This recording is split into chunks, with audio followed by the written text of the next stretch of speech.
नमस्कार दोस्तों, स्वागत है आपका मेरे यूट्यूब चैनल पे। तो दोस्तों, जैसा कि आपको पता है कि कल 10 जून को बीएड का और एमएड का एग्ज़ाम संपन्न हो चुका है। और किसके पेपर का जो लेवल है वो कैसा आया था, कौन से क्वेश्चन आए थे।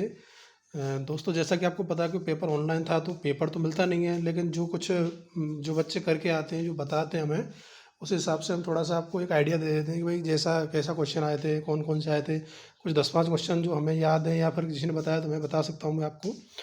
और डिफ़िकल्टी लेवल कैसा था, सबसे मेन टॉपिक ये रहता है, क्योंकि हर बार क्या है कि कुछ ना कुछ ये लोग चेंज करते हैं। एग्ज़ाम सेम पैटर्न का नहीं आता है हर बार, 3 जितना भी बार आप देखोगे सेम पैटर्न का नहीं आएगा।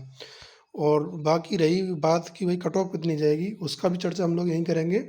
ये तो तीनों टॉपिकों पे हम चर्चा वीडियो में शुरू करते हैं, तो आप दोस्तों लास्ट तक इस वीडियो में बने रहें। और आप इस चैनल को सब्सक्राइब कर सकते हैं, आपको ऑथेंटिक जानकारी और जो भी कुछ आपकी क्वेरी हो आपको टाइम टू टाइम आपको मिलती रहेंगी दोस्तों। और हमारा एक टेलीग्राम चैनल भी है, जो सेम वीडियो जो यूट्यूब का जो नेम है उसी नाम से हमारा टेलीग्राम चैनल भी है, तो आप उस पर भी ज्वाइन कर सकते हो आप। तो दोस्तों चलिए टॉपिक पे बात करते हैं।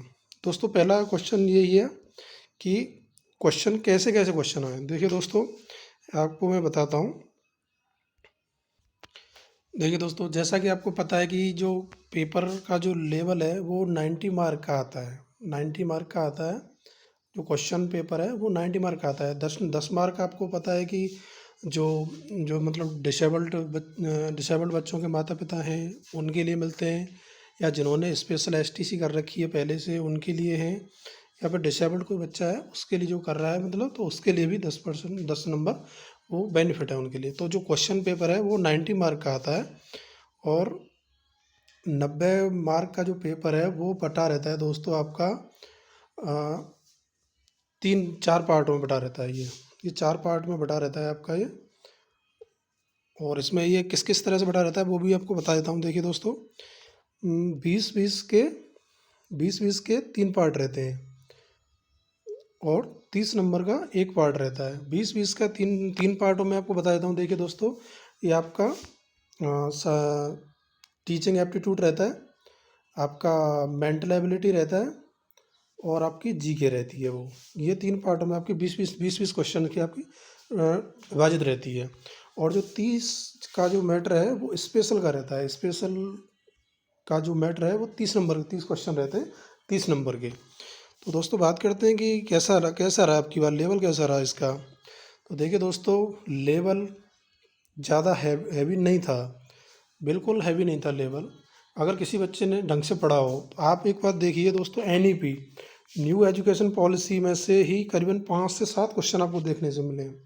5 से 7 क्वेश्चन आपको अकेले एनईपी में से देखने मिले हैं, जिसमें से आप देख सकते हो कि अकेले टॉपिक में से इतने क्वेश्चन आना एक बड़ी मतलब बात है। और स्पेशल का जो पोर्शन है वो भी बहुत ही ज़्यादा हल्का नहीं रहा कह सकते, लेकिन एक मॉडरेट टाइप का रहा है। ज़्यादा आप हैवी नहीं है, आप ये नहीं कह सकते कोई इतना हैवी आएगा हमें कुछ पता ही नहीं चल रहा है। बिल्कुल नॉर्मल क्वेश्चन हैं, जिसने अच्छी तरीके से थोड़ा सा भी पढ़ा होगा ना, वो निश्चित इसको पेपर को अच्छी तरीके से इसको एकदम सॉल्व करके आया होगा इसको। और देखिए दोस्तों, बात करते हैं और दूसरे टॉपिक भी हैं इन पर बात करते हैं कि मतलब कैसा इस डिफ़िकल्टी लेवल दोस्तों इसका एक बात में कहूँ मैं, इसका डिफ़िकल्टी लेवल मतलब इजी टू मॉडरेट है। इजी टू मॉडरेट ही है, जब मतलब बिल्कुल हार्ड नहीं कह सकते उसको आप। हार्ड नहीं कह सकते। हार्ड अगर आप बोलते तो ऐसे क्वेश्चन आते कि आपको पता नहीं चलेगा। बात करते हैं दोस्तों क्वेश्चन कैसे कैसे आए हैं। तो देखिए कुछ क्वेश्चन दोस्तों मैं आपको बता देता हूँ। जैसा कि आपको जैसे जीके में क्वेश्चन है, सबसे बड़ी बात है दोस्तों, रीजनिंग के क्वेश्चन इसमें अच्छे आए हैं। रीजनिंग क्वेश्चन इसमें देखो, श्रेणी क्रम के क्वेश्चन है ना, जो श्रेणी क्रम के क्वेश्चन है कि आप मतलब जैसे 2 है और उसके बाद 3 है तो आगे 4 है और उसके बाद कौन सा नंबर आएगा, इस तरह के क्वेश्चन आए हैं दोस्तों। 4 से 5 क्वेश्चन आपके श्रेणी क्रम के आए हैं। और जो रीजनिंग आई है वो बहुत ही ज़्यादा लो लेवल की आई है। लो में क्यों कह रहा हूँ, क्योंकि अगर आपने रीजनिंग का अगर आपको थोड़ा सा भी आवा सादा पता होगा ना, तो वो आप सबसे पहले आप वही सीखते हो आप। ठीक है, श्रेणी क्रम का जो नॉर्मल से नॉर्मल क्वेश्चन थे। और जैसे जीके क्वेश्चन दोस्तों, एनटीए मतलब नेशनल मतलब NET नेशनल एजुकेशन ट्रस्ट, इसकी स्थापना कब हुई। तो दोस्तों उसमें ऑप्शन उसमें कई तरह के, लेकिन इसका आंसर 2006 माना है, और 2006 ही है इसका दोस्तों। ठीक है, और NET एक क्वेश्चन ये हो गया। दूसरा क्वेश्चन दोस्तों देखते हैं हम लोग कि आपका नेशनल एजुकेशन डे मतलब राष्ट्रीय शिक्षा दिवस कब मनाया जाता है? राष्ट्रीय शिक्षा दिवस कब मनाया जाता है? तो दोस्तों इसका आंसर है 11 नवंबर। 11 नवंबर इसका आंसर है। उसमें देखो दोस्तों 5 सितंबर भी दे रखा था, 11 सितंबर, 11 नवंबर दे रखा था, 14 नवंबर दे रखा था और एक 4 दिसंबर कुछ ऐसा एक ऑप्शन था। तो दोस्तों इस तरह का क्वेश्चन इसमें आए हैं। और बात करते हैं दोस्तों, करंट जी के अब की बार नहीं आई है दोस्तों। पिछली बार करंट जी के ज़्यादा आई थी, अब की बार करंट जी के नहीं आई है। और मैथ नहीं आया है, करंट जी के नहीं आई है, सिर्फ नॉर्मल जो जी के क्वेश्चन थे वो ही और आपके यहीं से उठा दिए हैं। रीजनिंग तो आपको मैंने बता ही दिया। और विशेष शिक्षा में दोस्तों कैसे क्वेश्चन आए हैं कि भाई स्नेनल चार्ट, जो स्नेनल चार्ट होता है जो कि मतलब कौन से दिव्यांग बच्चों के लिए यूज में किया जाता है, जिसमें सारे ऑप्शन दे रखे थे, चारों ऑप्शन जो HIVI MR और आई मतलब MR और LD, जो MR जो ID हो चुका है। तो उसमें दोस्तों स्नेनल चार्ट है जो वो VI के बच्चों के लिए यूज किया जाता है, जो इस तरह सा है।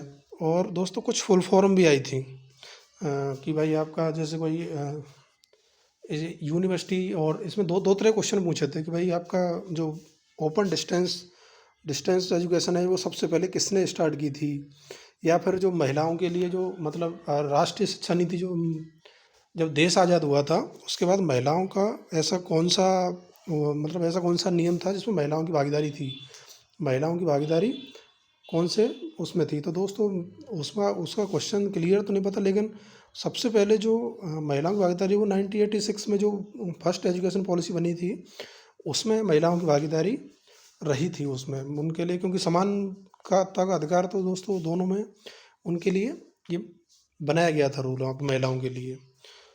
और एक एक वो को कुछ ऐसा करके एक वो आया था कि इसकी फुल फॉर्म क्या है।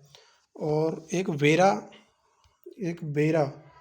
जो टूल है, इस बेरा टूल है, इसकी फुल फॉर्म आई थी कि इसकी बेरा टूल की फुल फॉर्म क्या है, या फिर बेरा टूल मतलब दोनों चीज़ आई थी फुल फॉर्म, और किसके लिए यूज किया जाता है।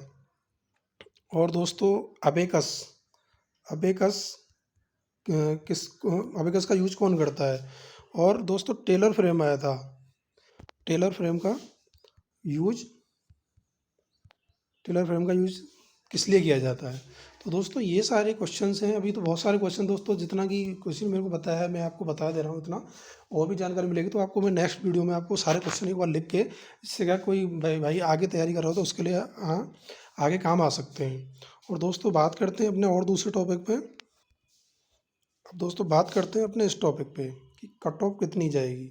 आपको मैंने ये बता दिया क्वेश्चन कौन से हैं, जितने क्वेश्चन में जो अभी मतलब मैं एक जनरल जल्दी में वीडियो बना रहा हूँ, क्वेश्चन मैं एक बार लिखूंगा, नेक्स्ट वीडियो में आपको मिल जाएंगे। तो डिफ़िकल्टी लेवल मैंने आपको बता दिया, डिफ़िकल्टी लेवल कैसा है। सबसे मेन बात रहेगी कट ऑफ कितनी जाएगी दोस्तों। पहले पिछली बार दोस्तों जो पेपर का स्तर था वो काफ़ी काफ़ी ठीक था, मतलब इस बार से काफ़ी ठीक था कि भाई पिछली बार मैथ के क्वेश्चन अच्छे आए थे, आपके करंट जीके के क्वेश्चन आए थे। तो पिछली बार का दोस्तों देखो कट ऑफ का मैं आपको एक अंदाज़ा बता देता हूँ, एग्जैक्ट तो नहीं बता सकता कोई भी, लेकिन जो अदर स्टेट के हैं, अदर स्टेट वालों का नंबर आ गया था करीबन 35 से, और इससे जो प्लस थे ना, जो 35 से प्लस थे उनका नंबर आ गया था। और अब की बार तो दोस्तों मेरिट थोड़े से इसलिए भी ज़्यादा नहीं जाएगी क्योंकि पिछली बार क्या दोस्तों ट्रेड में सीट खाली रह गई थी, जैसे VI वगैरह की ट्रेड थी उसमें सीट खाली रह गई थी। लेकिन इस बार इन्होंने क्या सिस्टम किया, इन्होंने कि अब की बार के अगर मान लो आपका MR में नहीं आ रहा है तो वो आपको HI अलॉट कर देंगे, अगर HI में नहीं आ रहा है तो वो ID वो सॉरी HI नहीं आ रहा है तो वो VI में कर देंगे, VI का नहीं आ रहा तो LD में कर देंगे, मतलब किसी न किसी में जिसमें सीट खाली रहेंगी वो आपको अलॉट कर दिया जाएगा। तो दोस्तों अब की बार भी जो कट ऑफ का लेवल है ना, वो मेरे हिसाब से जिस हिसाब का पेपर है उस हिसाब से आप एक बार अंदाज़ा लगा सकते हो कि करीबन करीबन आप समझ लिए 38 से लेके, क्योंकि पिछली बार क्या थोड़ा पेपर इजी है, और इजी है तो इजी का अंदाज़ा आप लगा सकते हो दोस्तों। 38 प्लस में जो भी जिनके भी नंबर है ना अदर स्टेट वालों के, देखो जो MP के हैं उनके लिए तो रिजर्वेशन रहता है, उनका तो नंबर जल्दी आता है, तो MP वालों के लिए तो बहुत कम जाती है, उनके लिए तो महिलाओं की अलग जाती है, और मतलब अपनी अपनी श्रेणियों में बटे हुए हैं तो उनके लिए अलग जाती है। लेकिन अदर स्टेट वालों के लिए 38 प्लस कम में नंबर आने के पूरे ही चांस हैं, क्योंकि डिफ़िकल्टी लेवल भी था, लेकिन लोगों को क्या है, कोई नए आते हैं तो उनको पता नहीं चल पाता है कि हम किस तरह से हमें क्वेश्चन अलॉट करना है। सबसे बड़ा जो नुकसान है वो 1/1 नेगेटिव मार्किंग का है दोस्तों। 1/1 नेगेटिव मार्किंग बहुत खतरनाक है। अगर आपने 1 कर दिया तो आप गलत तो गया ही गया, आपको सही और चला जाएगा 1 बराबर का। तो इसलिए दोस्तों इतना मैं आपको कट ऑफ बता रहा हूँ, और बाकी थोड़ा सा और एनालिसिस करके आपको मैं कन्फर्म आपको नेक्स्ट वीडियो में मैं आपको ज़रूर बता दूंगा दोस्तों। तो मिलते हैं दोस्तों नई वीडियो में। Thank you.